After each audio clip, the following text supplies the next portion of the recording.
Because as Julie Van Dusen explains, there's more to Herb Gray than you might think. Herb Gray was somebody that if I was struggling with something, I would go to his office and he would ask me the tough questions to make sure that I had thought this through properly. He was a good listener. He sought consensus, but he was able to make a decision. He was an optimist, and I think he saw the best in people, and he saw the potential in people. And I think politics now is becoming more about seeing the worst in people. He was so close to his constituents. He knew many of his constituents by first name, and they knew him as Herb, as someone who would listen. I don't think I ever had an argument with him because he wasn't that kind of a person. He was someone who always tried to find the middle ground. He was already an icon, but he was just that kind of person that you could go to with tough questions and he would give you a straight answer. Well, because of him, I know every word to the John Cougar Mellencamp songs.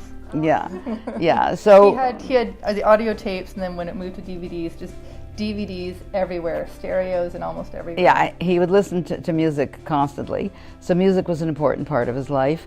I don't know anyone that I serve with, or anyone in the party, who would have a negative word to say about Herb Gray, which is. I got to tell you, from being around the Liberal Party for a long time, that is an accomplishment.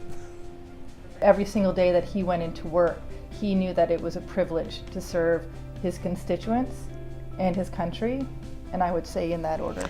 Yes, that's absolutely true. And that's probably why he got elected 13 consecutive times for over a 40-year period. I saw someone who was deeply, deeply proud of his ties to Windsor, deeply committed to the people of Windsor, and was always a very, very strong representative of the people of Windsor. Canadians will never, never accept this from him and his government. There's ups and downs. There's also, there were some health scares along the way. Oh, yes. And he survived cancer when the odds were stacked up against him. 95% against him. I campaigned with him in the election after his recovery, and he was taking me and a group of dedicated volunteers up the elevator with stacks of the literature, and then walking down each steps. And he didn't stop then, and he just wanted to serve Windsor.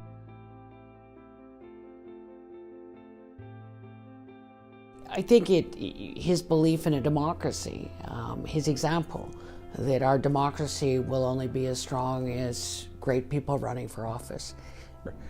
To me, Herb Gray's career shows that it does matter, that attracting good men and women into politics you can make a difference in our society, and also that he was absolutely committed to the public interest and to the betterment of his country, to our country. His longevity as a parliamentarian and his devotion to Parliament and to good governance, to ethical government, is something that would be a landmark. I'm not sure people realized how many political skills he had, or how funny he really was, and witty. Though a lot of people have noticed his wit. They'll look at old videos or TV clips and whatnot. I also want to thank the government for giving me such good material. He encouraged me, like he encouraged so many others, dozens and dozens, probably over hundreds of young people in Canada, to get involved, whatever political party they were interested in, whatever level of government. He believed in me personally, like he believed in so many people, and he believed in this country.